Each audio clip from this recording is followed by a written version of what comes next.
Are you transitioning from the corporate world into entrepreneurship? My guest today shares how she found her purpose and passion while making fudge on this episode of Coffee with Tea.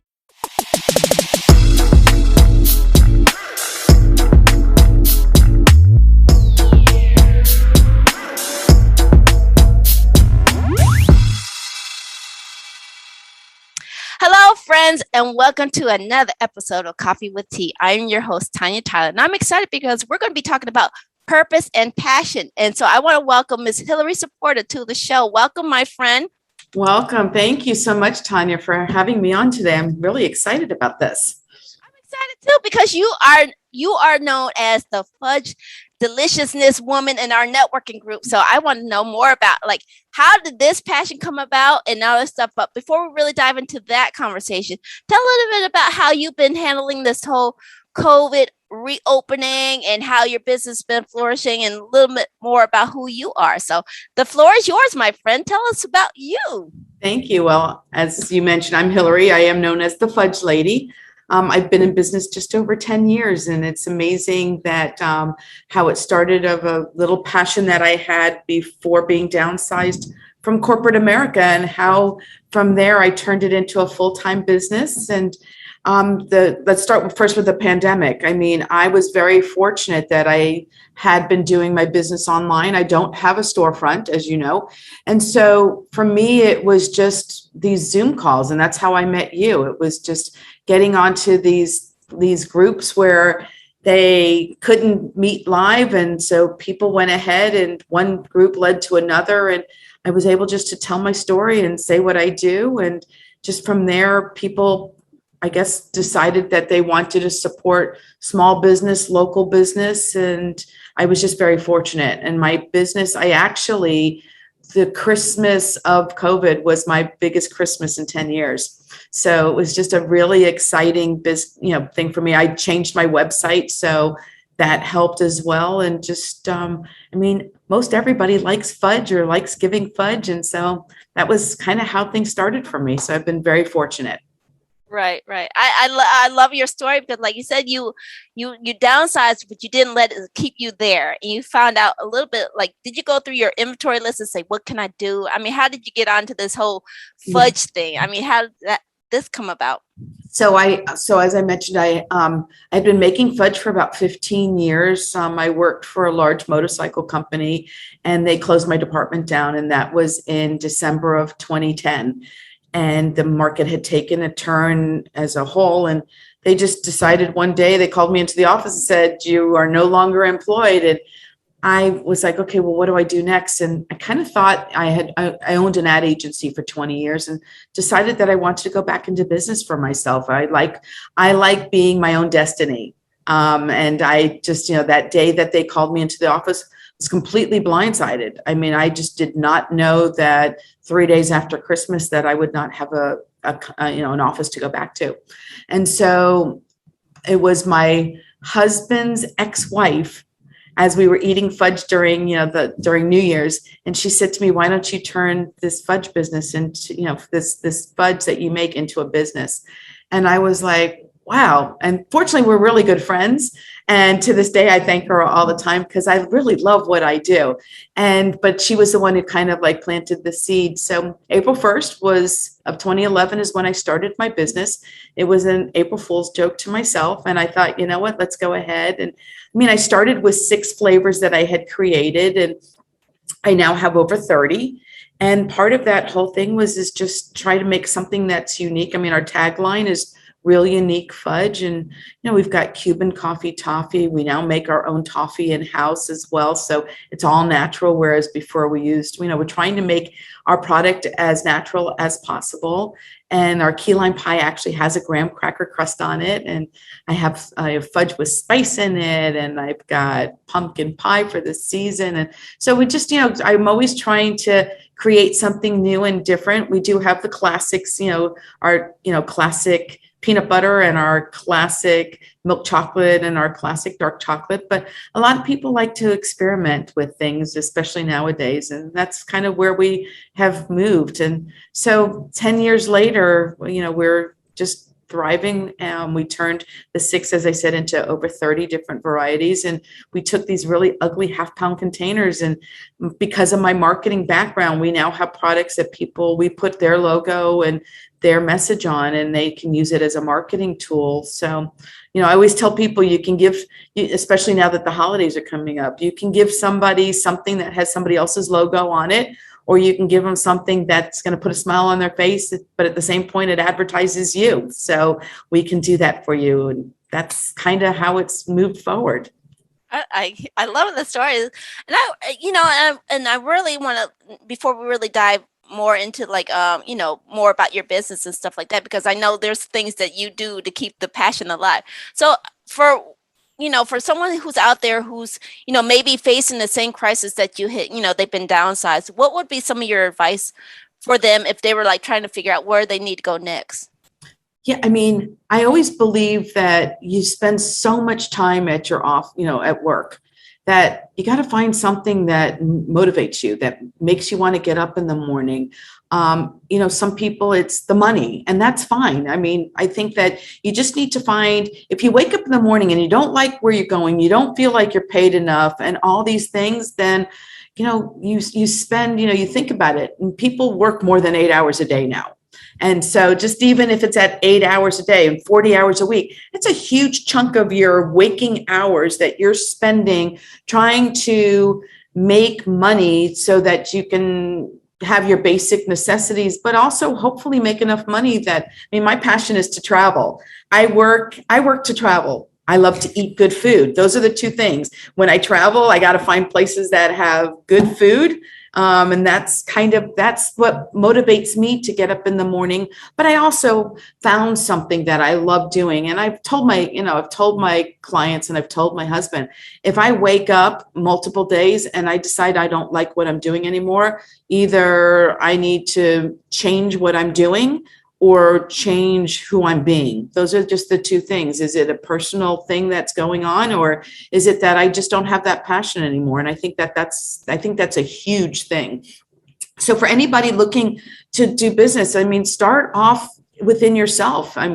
Is there something that you enjoy doing, whether it's collecting something or whatever the case may be? There's businesses that have the strangest of things that are very, very successful businesses. So I think you need to start there. And also, going to your close-knit friends and family. Sometimes they even know you better. It's like, which in this case was mine, my husband's ex, we all are really good friends. And she found something in me that I don't know if I would have thought on my own to say, oh, let's go ahead and start a fudge business in South Florida. That's crazy unto its own with all the heat, but it works. And so that was, I think I was fortunate also that I didn't have to find a job the day after. I was able to kind of spend just a little bit of time thinking about it. But it didn't take too long to start. Okay, if I'm going to do this, how am I going to do it? So I think that's where you start. Right. I like how you share, find your passion and stuff like that. So my question is, like, some people start a passion, I for example, I used to do crafts, but then after a while I started to feel like it took over to like a job. So how do you keep that passion alive? How do you keep that energy alive? Right. Well, for me, I think my clients actually helped me keep it alive because, through the pandemic, the one thing that I really missed was being out in front of people and having them sample my product and them telling me how much they loved it. Because that's just like a stroke, that's like stroking you without, what I'm saying? It's like, you get that pat on the back and, your friends will tell you. That's why at the beginning I thought, let's start with some farmers markets because, your friends and family will sometimes tell you how wonderful something is. If you've ever watched, I always equate it to, if you've ever watched any of those like singing shows. Oh, my family says I sing so wonderfully. And you get on and you go, oh my God, they've been lying to you. Okay. So I kind of took that as well. Like, do people just eat my fudge because I make it? Or is it really a sellable item? And so I started at the farmers markets. And when a complete stranger tries your product and says, oh my God, this is the best I've ever had. Or, oh, I don't like fudge, but oh my God, yours is so different. that just keeps me going. So during the pandemic, it was more of kind of having to look for that where, hey, if you like my product, will you go ahead and do a Google review for me or whatever the case may be. And when you start to read what they say, and these are strangers that don't have to, I mean, I could ask for something and they could go, yeah, no, I just don't do stuff like that. But that's kind of, I mean, I think it's that self-gratification, or like my husband does events with me and, we're back to starting up doing events again. And all of a sudden I'll walk in if he's doing an event and I end early, I come over to where he's at and he like immediately, oh, that's the Fudge Lady. That's the one who makes it. And then I have the people tell me. So it's just that reaffirmation that people like what I do. And, of course, sales equates to that as well. If people are buying my product, then I know that they must like it because, most people aren't going to, people are nice, but they're not going to sit there and buy, $50 worth of fudge just because they like me. I think they're going to want it. So that's kind of where it is. Well, thank you so much, Hilary, because we're at the point, and Hilary's been dropping gems. So if you've enjoyed what she's been putting down so far and you're picking them up, please give us a thumbs up. Maybe leave a comment down below. Let us know how you're feeling, and maybe some comments that you have.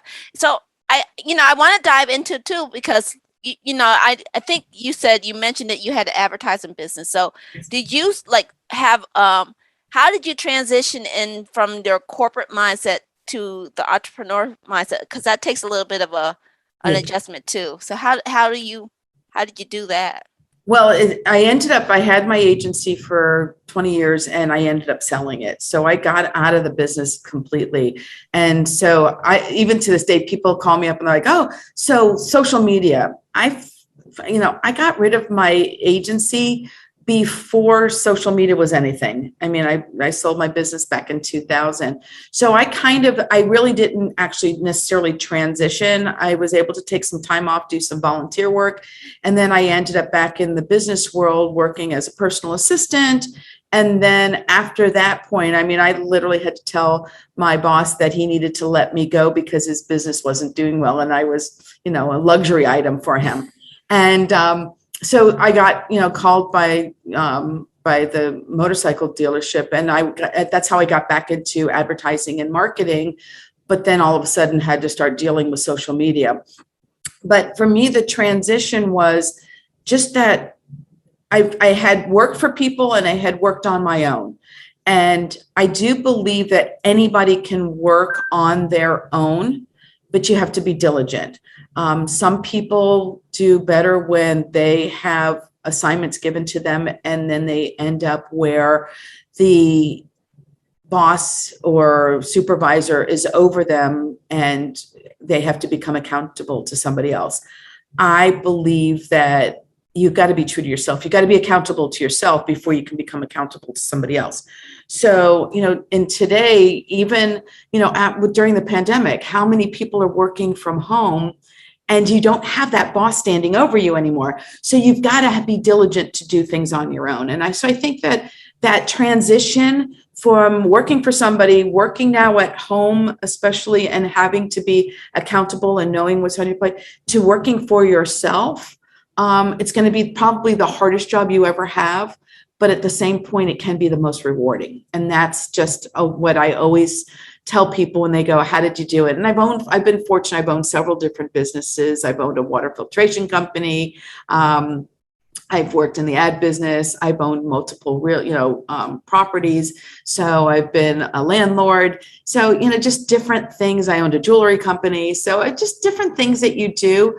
But you've got to have the passion. You've got to have goals. Goals are like a big thing because otherwise you don't know where you're going to. So that's that's another whole session, Tonia, that we can talk about it another day about goal setting. But I definitely would love to. Yeah, I definitely believe that if you wake up every morning and you don't know your checklist of what you need to do for the day, but at the same point, what would you like to achieve this week, this month, this year? You're just going around in a circle. And I think that's just such a big important part of it. So hopefully I answered that question. I don't know Oh, get me going and I don't know how to stop. Oh, no, because like I said, you've been picking, dropping gems. So I hope, people who are, maybe transitioning into, maybe the entrepreneur setting, taking on some of the lessons that you've learned, that had to take along the way. And I'm going to open it up. Any of your listeners, if they want to pick my brain, I do this all the time. I love helping somebody who is looking at a dream, and it doesn't always happen with them, but if anybody wants to, I'm always open to help them out with whatever knowledge that I have. So I'm going to just open that up as well. So, well, thank you. I appreciate the offer. And I want to actually, I want to make sure that the one thing that people take away from your interview, if they don't hear anything else that you're sharing today, what's the one thing you want to leave the audience with?